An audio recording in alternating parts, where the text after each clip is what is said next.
What's up, everybody? Welcome to the fifth day of Unlimited and Upgrade in Consciousness with me, Vic, or Vikashav Dasani, your favorite spiritual awakening coach. And we're in the last day of this event, but there's still a lot more to come in this group. And I left off really telling you guys about my life, right? And up until this video, I've kind of given you a summary of my life up until the end of 2019. And I have written all of my experiences up till the end of 2019 in a book called Rolling With It, Lessons Learned While Sitting Down. And it's currently in the editing process. So you're going to hear about that pretty soon too. So stay tuned for that. Also, I mentioned that I'm a coach. I'm a spiritual awakening coach. If anyone is interested in getting on the fast track to upgrading your consciousness, I'm here.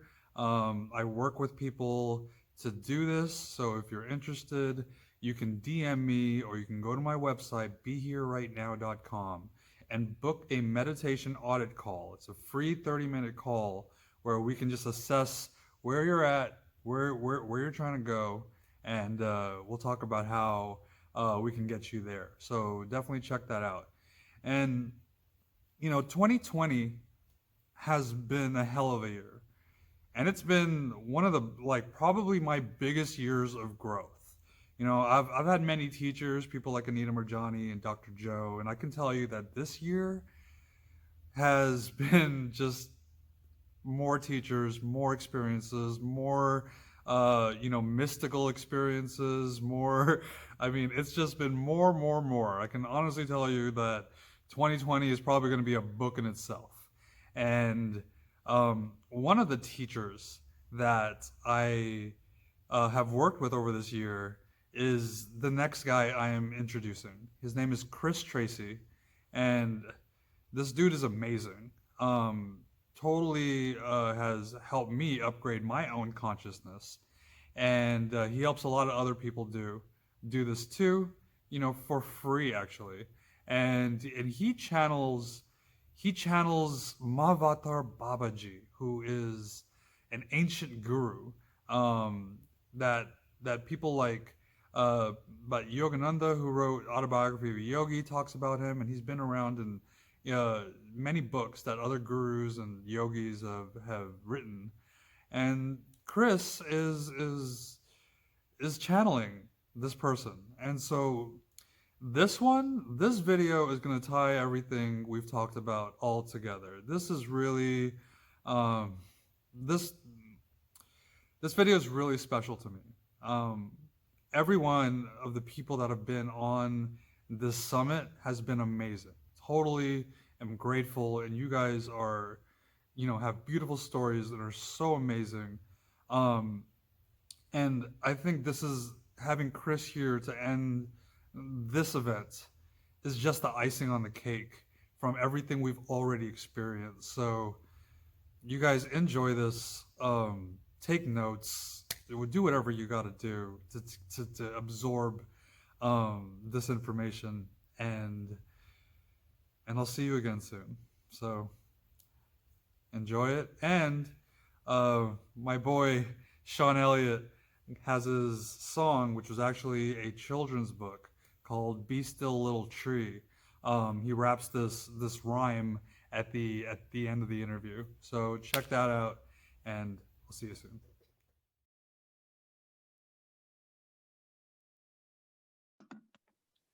What's up, everybody?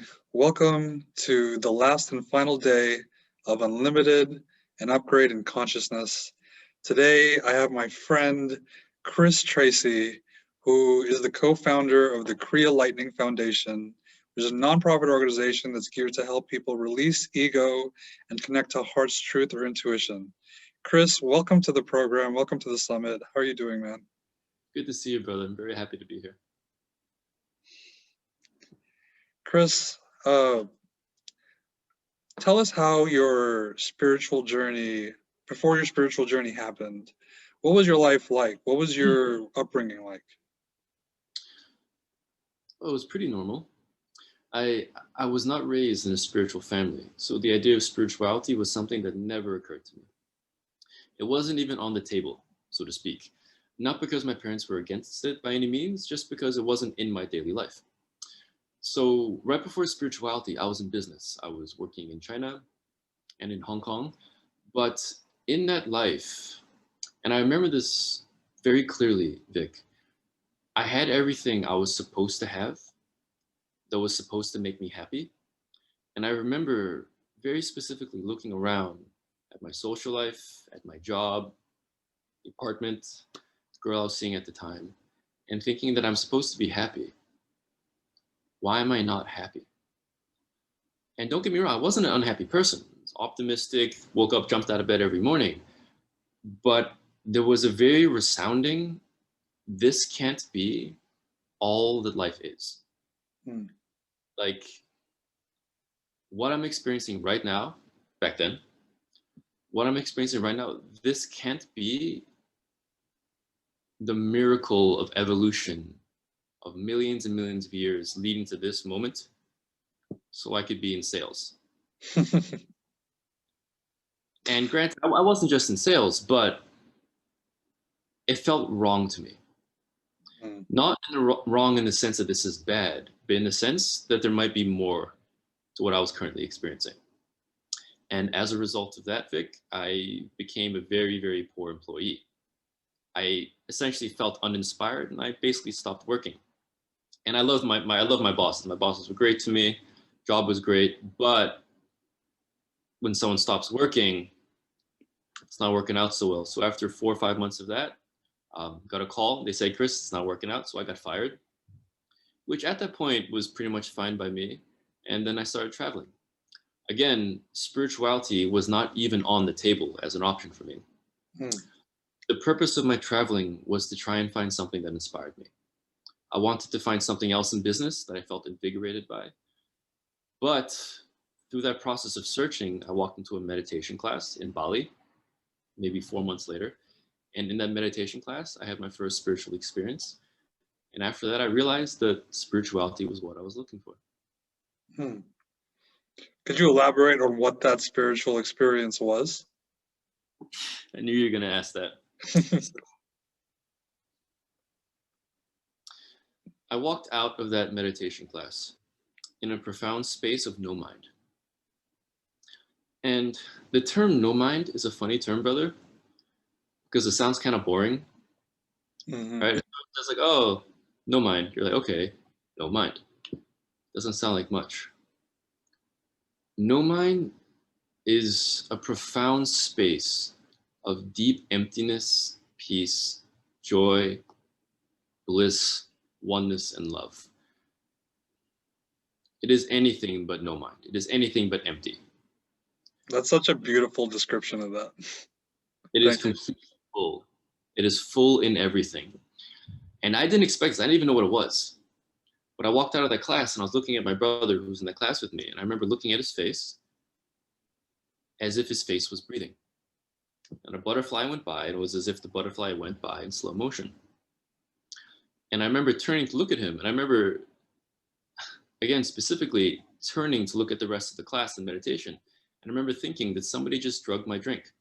I literally looked around to every person in the meditation class to see if anybody there is looking at me as if they had drugged my drink, because the state I was in was a completely different state. And what was interesting, and that very quickly wore off, and then I just enjoyed it, but it lasted for about 3 days and 3 nights. Wow. And by the third day, it started to wear off. So for the first 2.5 days, there was not a single thought that went through me. No thought of the future, no thought of the past, just simply being in this present moment. And again, this is one of those things where people say, oh, be in the present moment.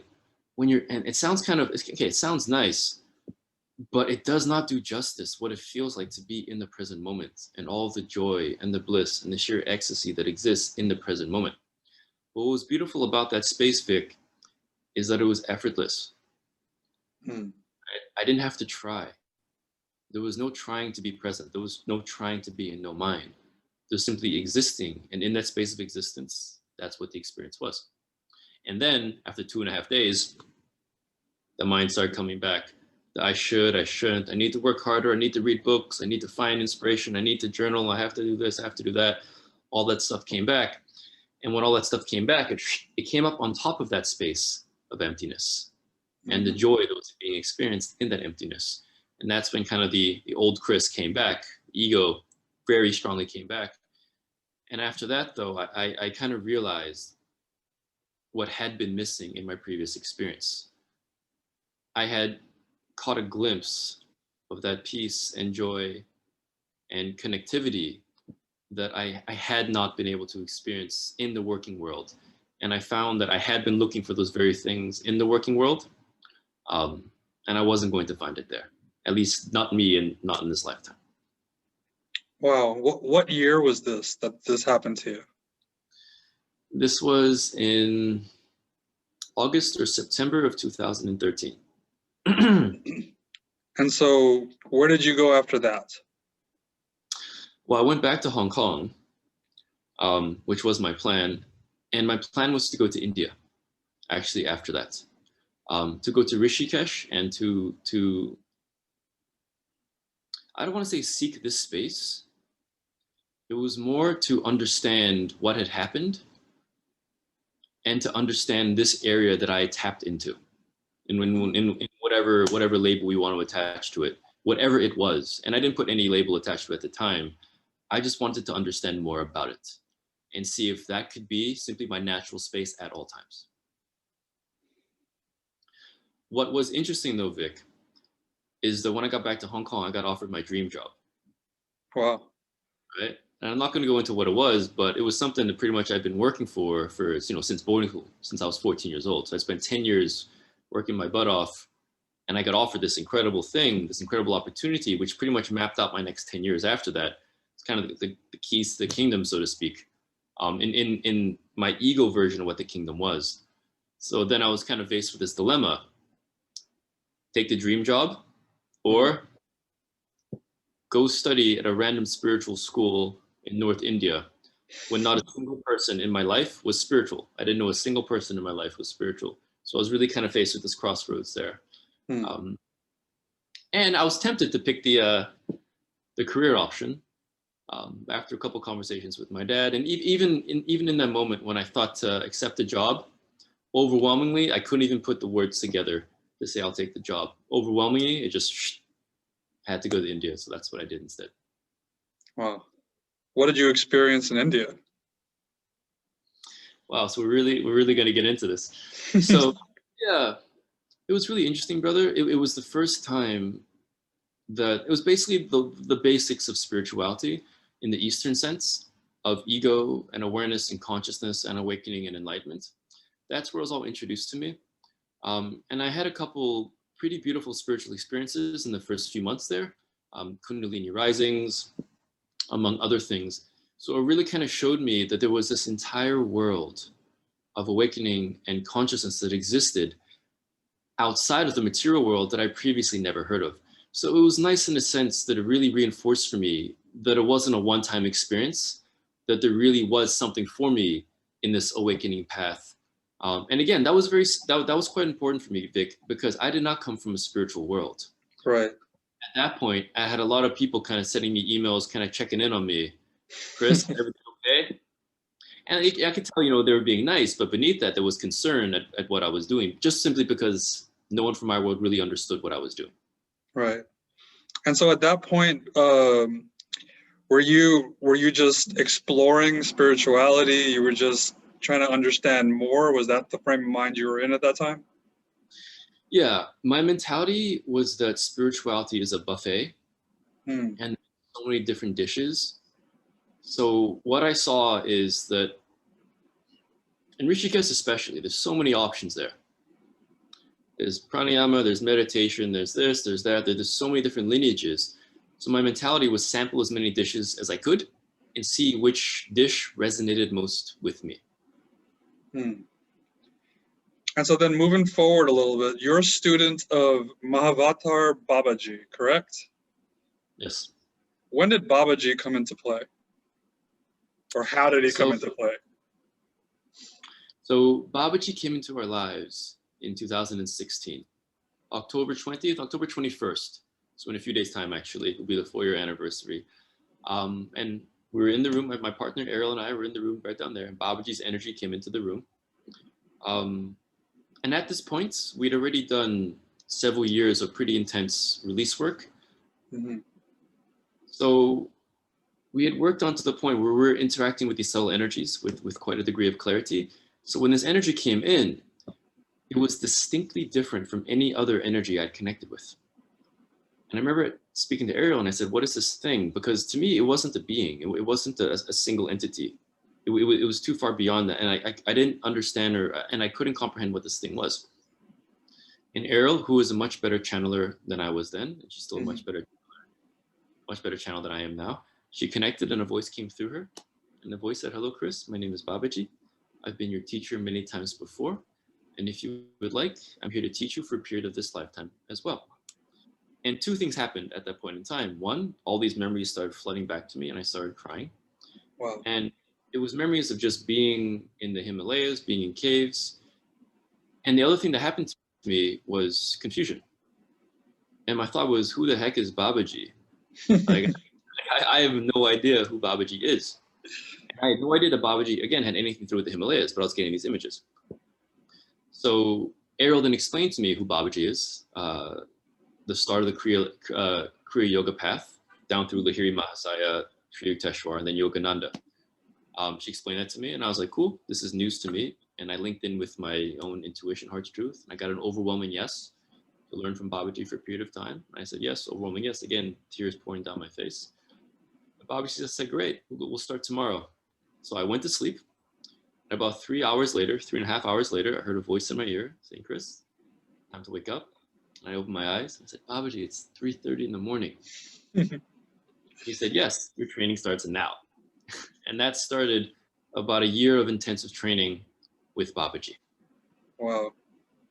And just to clear up more about who Babaji is, my understanding, he was an ancient living guru. How long ago? You don't even know, right? And so he's visited people like Yogananda. I don't know if I can say his name right, but Paramahansa Yogananda wrote the book Autobiography of a Yogi, where he talks about multiple people meeting Babaji, including himself, and going. And so, just for the people who are watching, this is the person, or now the energy that Chris is talking about, and so you were in intensive training for a year with Babaji. Now, what happened after that year? So, and I feel like people might have the question of what does that mean? Sure. Intensive Babaji. So if it's okay with you, I'll let that come through as well very quickly. Sure, go ahead. What it means is I was basically held accountable for all of my crap, right? 24/7. So it sounds cool, wow, in training. It was brutal, man. Start off at 4 hours a day, then within a few weeks it jumped to 12, then to 18 hours a day. Oh, wow. And if, for example, I started to blame Ariel, like, Ariel, that's not fair, that's not right. And I was just projecting or something, Babaji's energy would come in and go, Chris, this is all your junk. 9 years old, 18 years old, and memories start coming back to me. You're projecting your mother onto Ariel, you're projecting your sister, So basically Babaji would then come in, hold me accountable as a mirror. I would then connect with the parts of my ego as I was acting out. Then I would use the Kriya Lightning technique. I'd release those parts of ego. I'd move into spaces of less suffering, greater clarity. Then I would continue interacting with Ariel from that space of less suffering, greater clarity. So that's how Babaji would basically come in. And it was all day, every day. So it was intense, but after a year, it was feeling pretty nice. And what was your question, Vic? After the year training, what happened after that? Got it. So after that year of training, I was feeling pretty nice internally, pretty empty most of the time, feeling a lot of bliss, feeling a lot of divinity in everything. And Babaji then came through and said, if you like now, Chris, you can share these two areas of teachings with the outside world, the release work, and then the heart's truth, these two areas that we teach. But if you share these teachings, and you have my support in sharing these teachings, if you share these teachings in this lifetime, everything you do will be offered 100% free of charge for the rest of your life. So that means all healing sessions, private healing sessions, all group sessions, all the international retreats that we offer around the world, month-long retreats, everything is offered 100% free of charge, and it'll be offered in that way for the rest of our lives. That's amazing, man. One thing when I learned that about you guys, it was kind of overwhelming to take in that you guys are doing so much work and helping so many people doing this release work to do it all for free. How do you survive financially by not charging? With great difficulty. Too much, but things have always just come through at the last minute. I'll give one example. I was traveling with Ariel and we were in California, and I was down to my last $40. I think it might have actually been less than $40. And whenever I connected with guidance that would come through with heart's truth, intuition, it kept just coming through. Don't worry about it. And I received a call from my younger brother, Keith, who does this work as well and connects with Babaji and channels. And he said, Chris, Babaji just guided me to open up this drawer I haven't opened up in 3 or 4 years. And he opened up that drawer and he had an ATM card there that he had completely either forgotten or was blocked and just didn't remember he had opened up years ago. And in that had a good amount of money. And again, he's like, I don't know how the hell I could forget about this, but I did. And it's been in that drawer for a long period of time. And at that moment, the day beforehand, I was connected with guidance. I was like, what am I going to do? I'm down to, $20 or $30. Heart's Truth said, don't worry about it. Something's going to come through. The next day I get the call from my brother. So things like that have happened. Oh, yeah. So, we've had this concern previously, like, Babaji, are we just going to live under a bridge teaching this stuff? So what will likely happen is something's going to come through. Either we're going to channel a book or we're going to do something else that's going to mean that we don't have to live under a bridge. But the purpose is, what Babaji said is that he's going to support us financially in what we're doing. And that will enable and allow us to continue offering this work free of charge. So you're living in complete trust, right? You're living in complete trust and complete faith that no matter what, you're going to be supported. Yeah, I mean, it started off like that.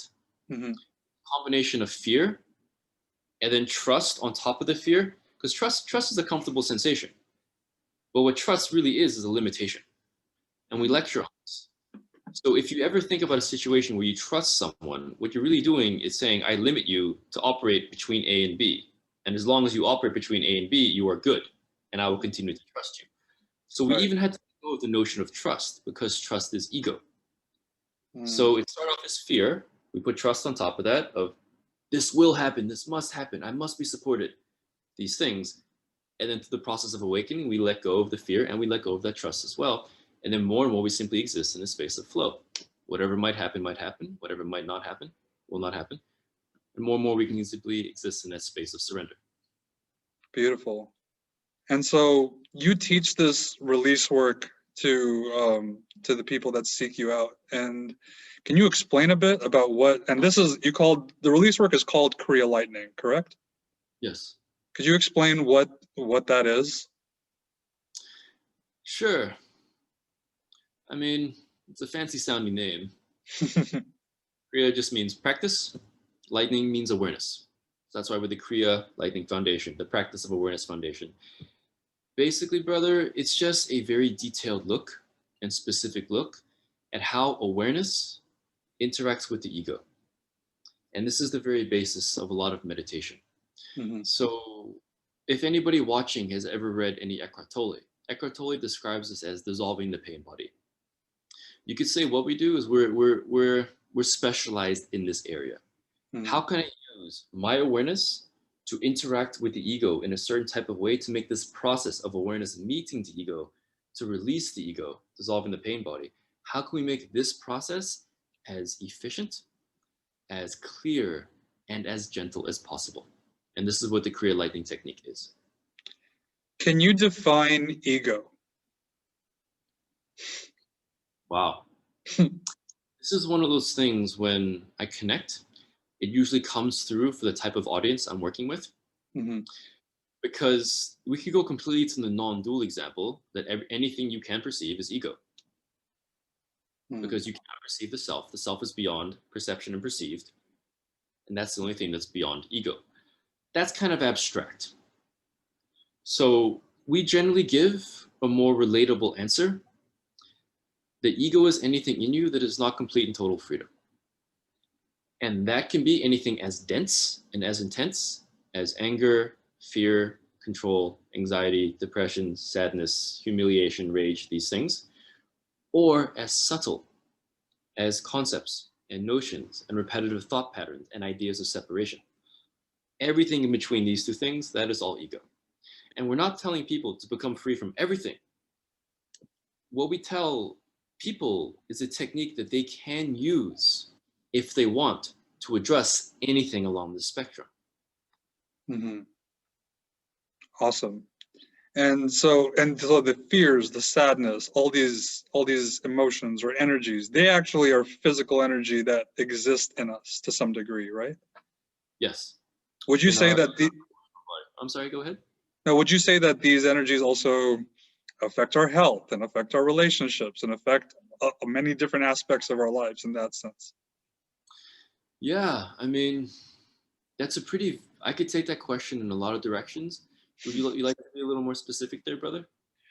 Well, I guess the way I see it, the work I do with people is also to help them heal from their emotions, notice them, feel them, let them out to through sound. I know your technique is to be aware of them and breathe through them, and there's different modalities like that. So, so when I talk about the way I've learned it is that a lot of these emotions are been suppressed through childhood traumas or past traumas, or probably even before that, just learning from your parents, things of that nature. And that plays into a lot of chronic diseases when people are really stuck into these egoic patterns for long periods of time. And so that's kind of what I want to touch on. Sure. So the connection between the body and the mind. Yes. Ultimately, we have several layers to our experience. We call them our different bodies. And this is what yoga teaches. And I'm not referring to hot yoga. I'm referring to enlightenment yoga, ancient yoga. So we have our physical bodies, our pranic body, our emotional body, our mental body, our karmic body. And all of these make up our experience. So we experience our emotions in the emotional body, our thoughts in the mental body, karma in the karmic body. We experience our physical form in the physical body.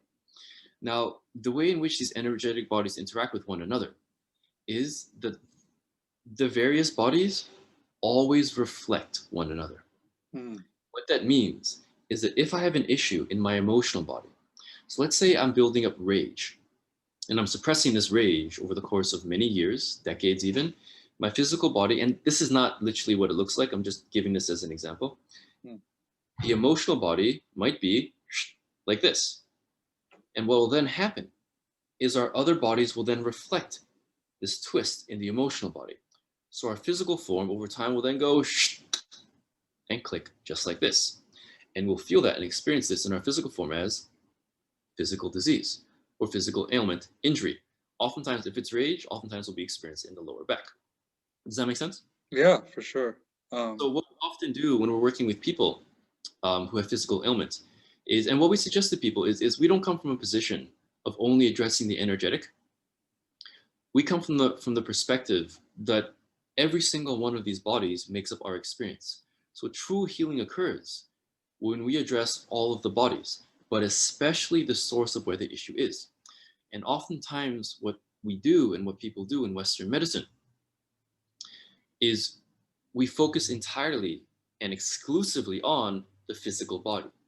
But oftentimes what is happening in the physical is just a symptom of the actual issue, which can be found in the energetic. So people constantly fixing the physical, and then the back comes out again. Fixing the physical, then the back comes out again. Repeat surgery, another surgery.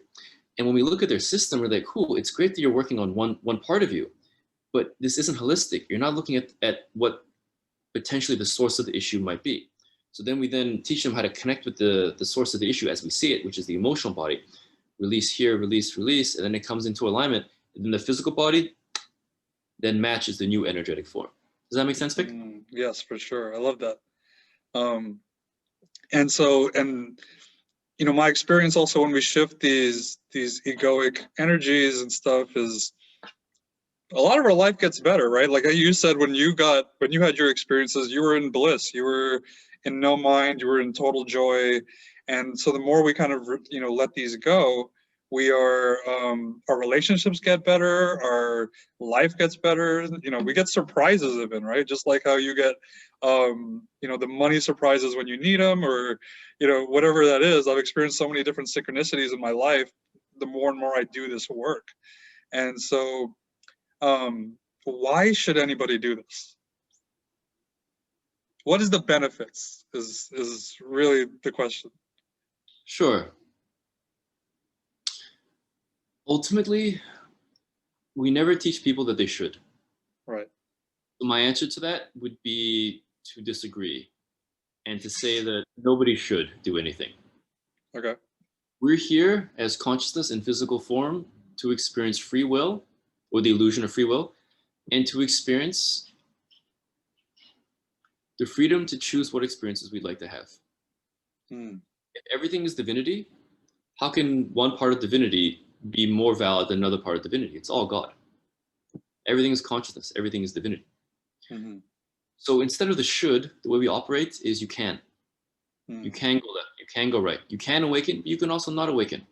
Everything is divinity, even ego.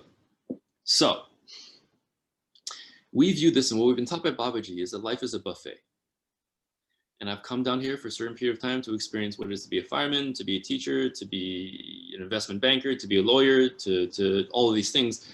And then after a while, there may be a sense of, you know what, I've played this game before. I've done this before. Like it's like something, even if it says, I've seen this episode before. Maybe I've been a lawyer 30 times. Maybe I've been a doctor 20 times. So if there's a part of you, and now I'm speaking to the audience here, if there's a part of you that is happy with what you're doing, then fantastic, enjoy it, have that experience. But if there's a part of you that feels like there might be something else, might be something more, and I don't want to say more in the sense of better, more in the sense of different, then perhaps there's something in you that's searching for something different than what you're currently experiencing. So if that is the case, you have many options of awakening. There's many different lineages and many different teachings. And what I would say to you is to sample as many things as you can and to see what resonates with you in this lifetime, because it might be completely different than from what I teach and what I am even aware of. That's what I would say. That's awesome. That's awesome that you even say that, because I feel like a lot of teachers out there would be more like, do me, do what I do. But what you say is really resonates with me, because I've tried a lot of different things, and different things I've worked for different periods of my life, and then they shift, and I'll try out a new modality or whatever. So yeah, I think that's great advice to give people, because it gives you the freedom to really connect to what actually works with you or what's calling you. And from that point, I kind of want to move into heart's truth and intuition. And when we release these and we're on this journey and we're doing these modalities, now we're more available to listen to our intuition. And I'd love to know your explanation of what is intuition. Sure. The reason why we use the term heart's truth instead of intuition is that if I said intuition to 10 different people, I'd have 10 people with 10 completely different understandings of what I was speaking about, because the word intuition has so many notions and ideas with it. Oftentimes people say the word intuition when they mean sensitivity, right? So they could feel a projection and they say, my intuition is this. Or they could feel a potential, if I go to this country, something might happen, and they describe that as intuition. What they're describing is sensitivity, and using sensitivity, tapping into many different things. So to simplify, moving here to heart's truth, we use a neutral term, heart's truth, because we can simply add our own understanding of it without all the mental baggage associated with intuition. What heart's truth, intuition, is an aspect of our own, you could say, consciousness, higher consciousness, divinity that is guiding each of us on unique journeys to unique experiences, highs, lows, lessons, careers, locations, teachers, students, relationships, friendships.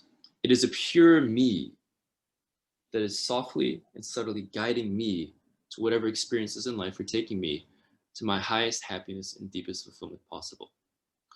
Now, with everything that we teach, Vic, and you know, we teach on a lot of topics. This is by far most like probably my favorite area.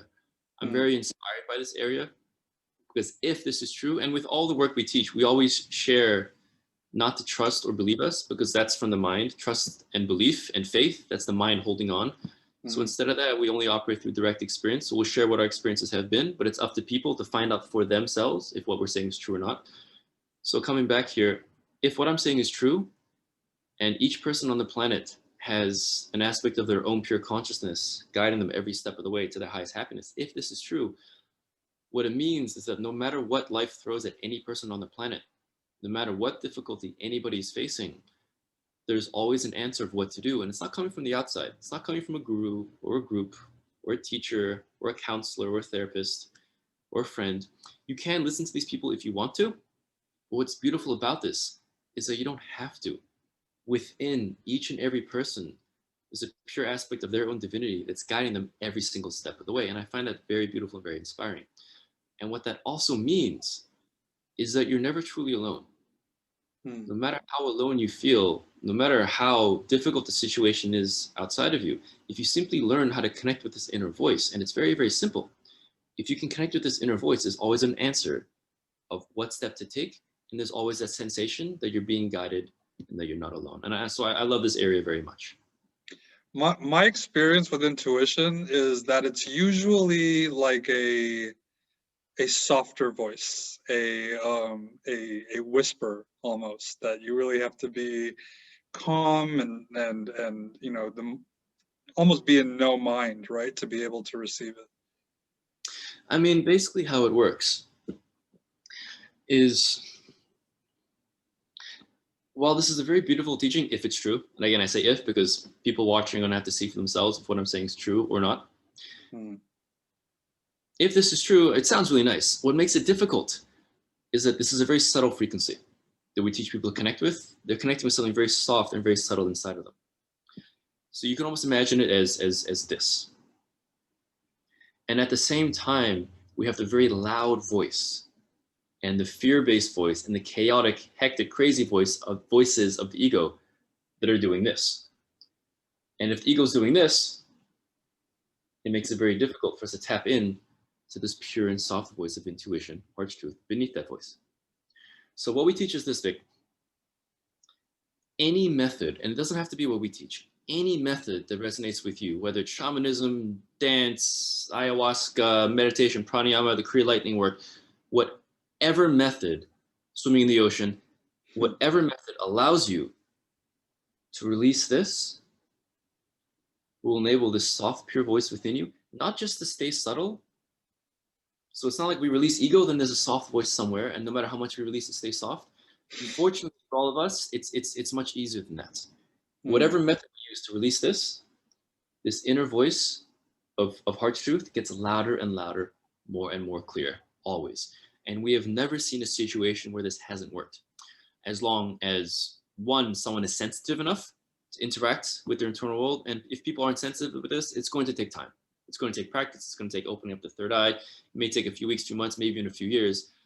But the two things that are required for this heart's truth work, Vic, are sensitivity, and two, a simple understanding of how this works, which is what we're speaking about now. And all you need are those two things. And with those two things, we've never seen this process not work for anyone. That's awesome. We're living in a interesting time right now, right? With COVID and everything else, there's just a lot of fears going on. A lot of people are afraid.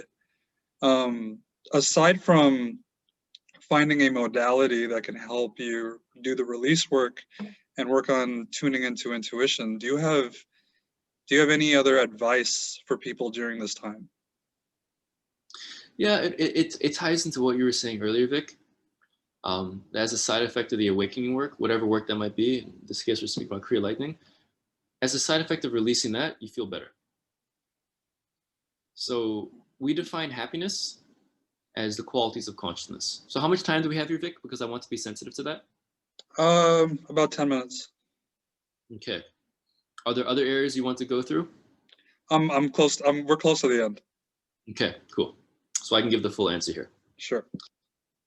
So there are certain qualities to consciousness that are inseparable from consciousness.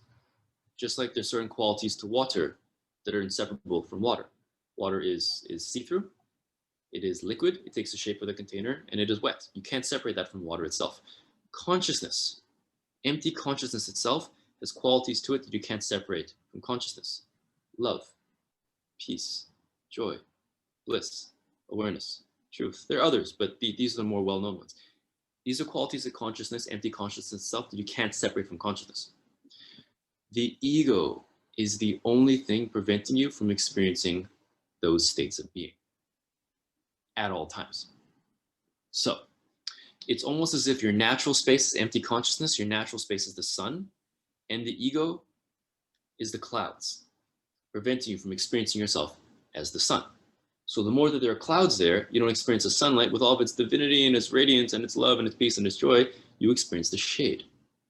And in any situation, Vic, when you release the ego, when you transcend the ego, when you become free and you remove those clouds, it creates more space for that sunlight to shine through, and your natural space of empty consciousness, which is love and peace and joy and bliss and oneness and all those things, can shine through as your natural effortless experience.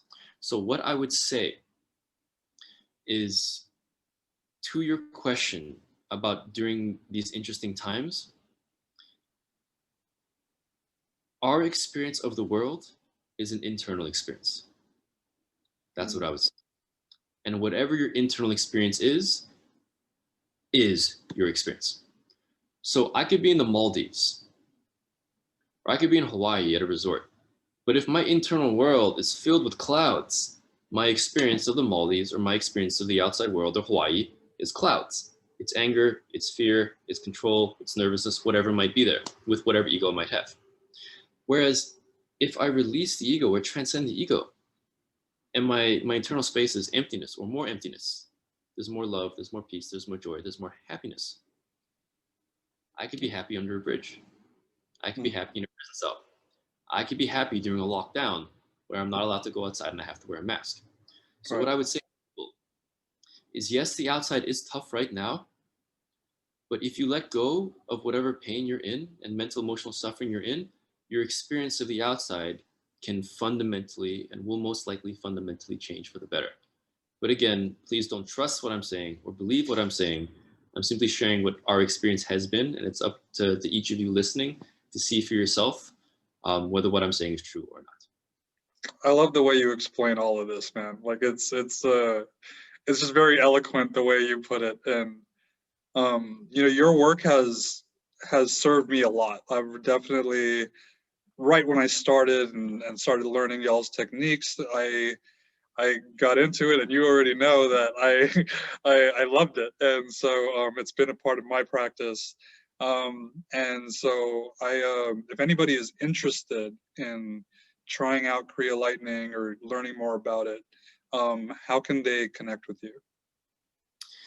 So it's been very interesting, Vic, because we haven't run this like a regular business. We were offering all this free of charge, and which was fine when we had 40 people and 60 people, but then we had this, you know, we tried holding a retreat for 60 people in a forest clearing and by a river in India, and we started getting a lot of people coming in, right? A lot of tourists. So we had to start a nonprofit. So the nonprofit can pay for yoga shalas and pay for visas, so we could offer this work free of charge. Now, the reason I'm explaining that is we haven't operated this in a way that nonprofits usually operate. We don't market, we don't advertise, we don't have Facebook groups, we don't have Instagram, we don't have anything. Our website has barely any information on it. So we operate in the sense that if people are interested in this, what they can do is not even on our main website, but we have a separate site that they can sign up. And what they do is they simply sign up on the website. There's a bunch of different time and dates that are options, and they sign up for a time or date that works best for them. And we'll send them the information a few days before the call. We'll be on a Zoom call, and in the call will be about an hour, and we'll introduce the Kriya Lightning release technique. This technique can be used for any aspect of the ego: anger, sadness, fear, control, anxiety, things that are intense like that, to very subtle things like repetitive thought patterns. We really promote that people use this technique to work on themselves, but if they come across something that they can't get to on their own, or they're having a lot of difficulty on their own, either it's too difficult, or too traumatic, or too complicated, we also have 20 trained volunteer teachers who have spent several years training with us before then being in a space where we then ask if they would like to then offer this release work in one-on-one guided sessions. And so we have 20 teachers offering this full-time, one-on-one guided release sessions, and this is all offered free of charge as well. So if people are facing things within them that they can't get to on their own, that is an option as well. After this intro call, we offer an intro to Heart's Truth, maybe once a month, and anybody who's experienced the intro call to Kriya Lightning is also welcome to then sign up and come to those Heart's Truth intros as well. Okay, awesome. So would it be fair to say if anybody's interested, they can just kind of reach out and we can provide them the website? Sure. What I'll do, Vic, is I'll send you the sign-up sheet. Okay. And you do with it as you wish. Okay, perfect. This has been a great conversation, man. I'm so happy that we were able to do this. Do you have any last words coming through that you'd like to share? I think there might be one more question through you.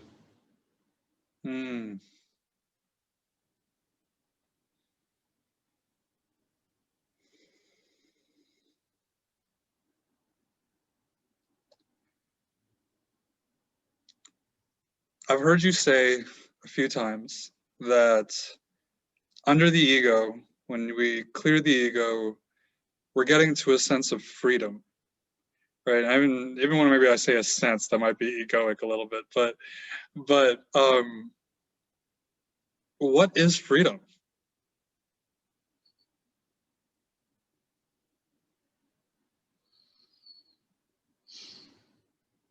And we can. It's so funny, man. I can give a whole lecture. I can give a 2-hour talk on this. Give me like a 1-minute synopsis of what freedom is to you. Freedom is the absence of limitation. The ego being limitation. So for example, and the varying degrees of freedom. So I am not saying in any way, shape, or form that you have to be completely free from ego to be happy. What I am saying is that ego is the only thing preventing happiness. And every single molecule, every tiny bit, every grain of ego that you release, there's more space for the empty consciousness, which is love and peace and joy. And in that space is greater freedom. So this is not one of those things where it's binary, where you do the work and then you're miserable, happy one day. This is more like, if this is your well-being, you have good days, bad days, good days, bad days. Through transcending and releasing, becoming free from the ego, greater freedom, more empty consciousness, love, peace, joy, bliss, awareness, truth, as your natural, effortless space, you shift to there. Then from a space of this, you have good days and bad days. Then you awaken more, you shift, awaken more, then you're up here. Well-being, good days, bad days, good days, bad days. So on and so forth. So I wouldn't say freedom is a destination.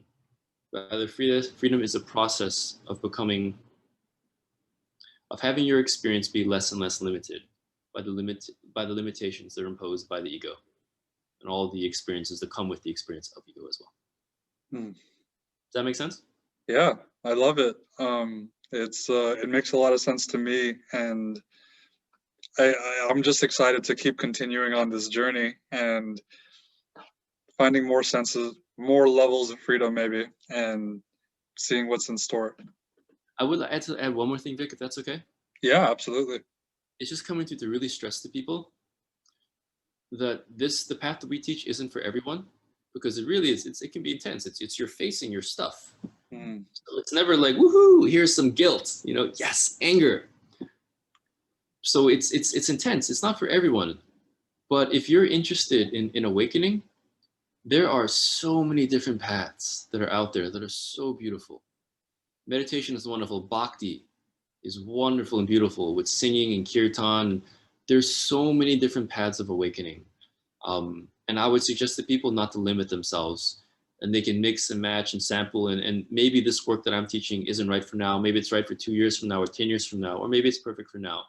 But what I would say to people is please don't impose limitations on yourselves. You are free to choose whatever experience feels right to you. Yeah, actually, as you say that, I started working with you guys in May, and before, like years, since probably like 2011, I've gone through all sorts of different modalities. So until I kind of came to you, and maybe that was the right time that I was available to do this kind of work. So yeah, I resonate with everything you just said right now. And cool. I think that wraps up the conversation. Thank you so much for being here. Everybody who's watched this video, I'd love to hear what landed for you, and we'll see where the discussions go from here. So thanks a lot again, Chris. This was great, and until next time. Very happy to be here, Vic. Lots of love, my friend. It's really beautiful what you're doing and what you're sharing with people and how you're tying it all together. So I'm really looking forward to seeing where this leads for you as well. Yeah, it's been an absolute pleasure witnessing this from the side. So thank you as well. Oh, awesome, man. Thank you so much.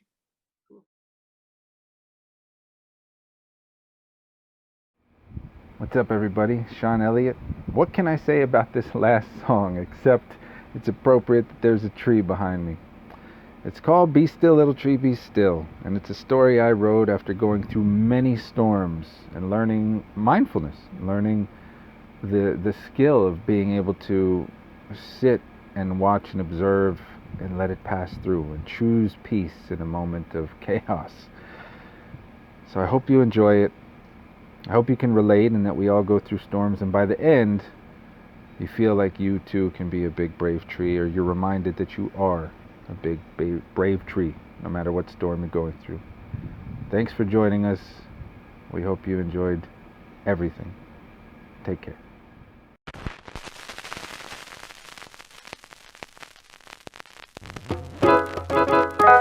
Be Still, Little Tree, Be Still by Shawn Elliot Russell.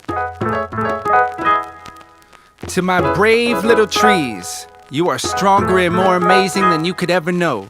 You are wonderful and magnificent just the way you are, a unique and precious gift to the world. Love yourself with all of your heart and your life will become filled with magic and joy. Be still, I believe in you. You can do it. Love, Shawn.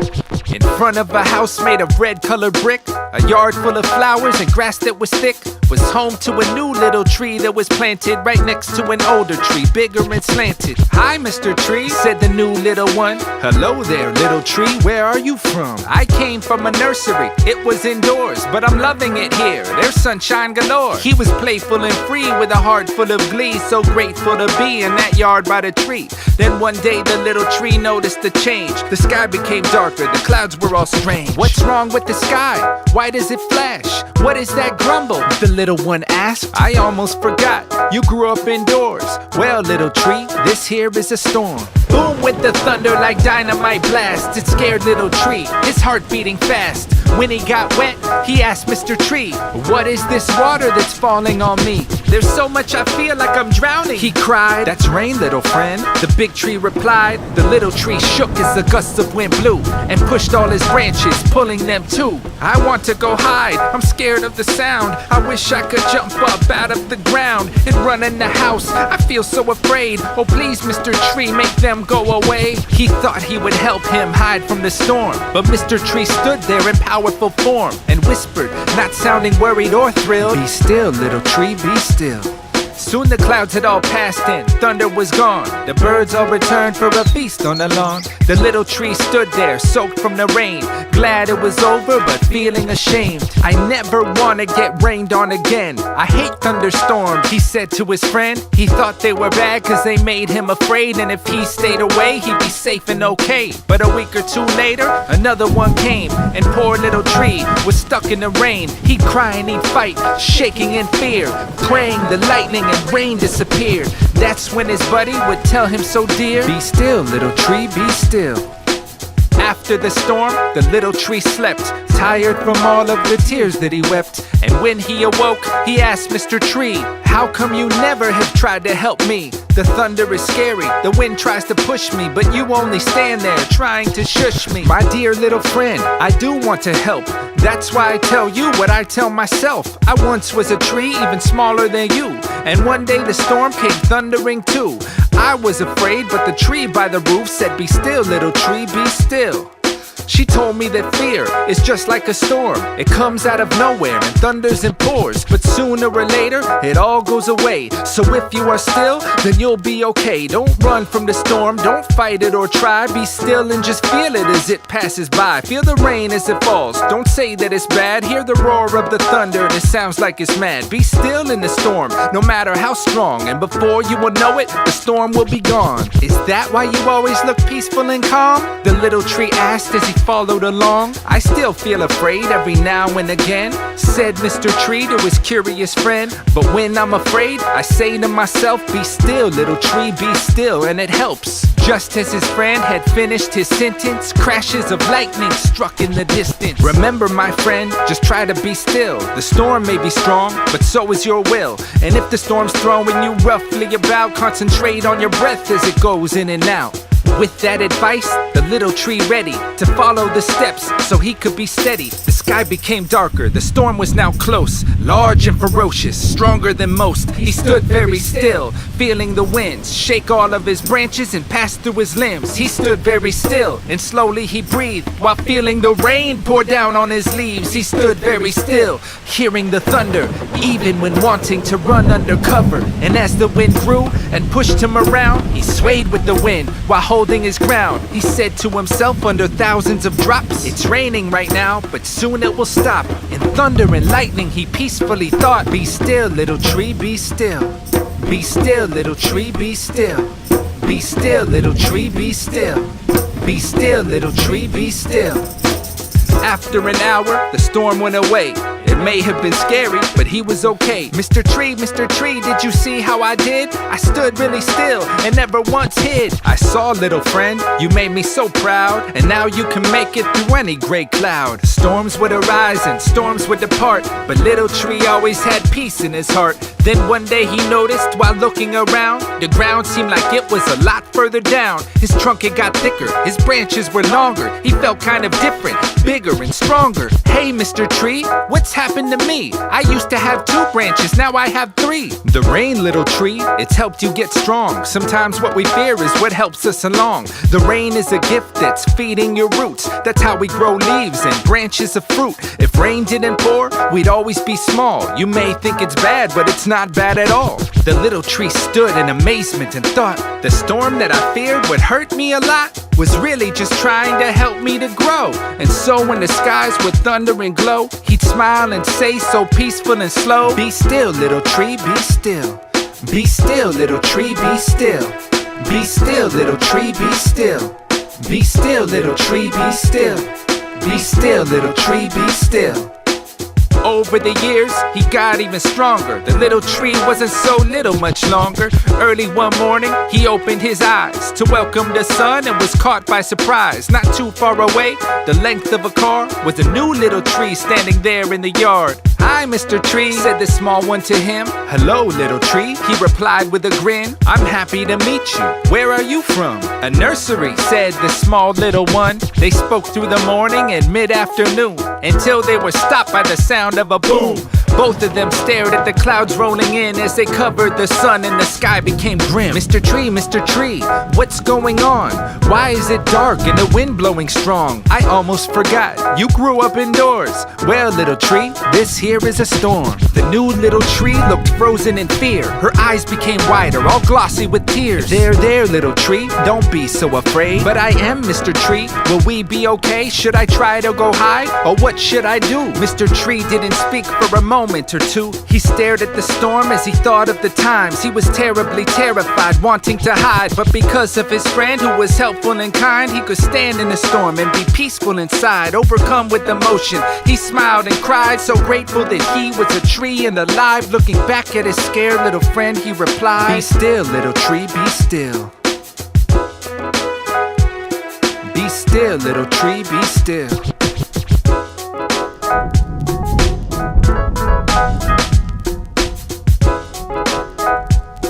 Be still, little tree, be still.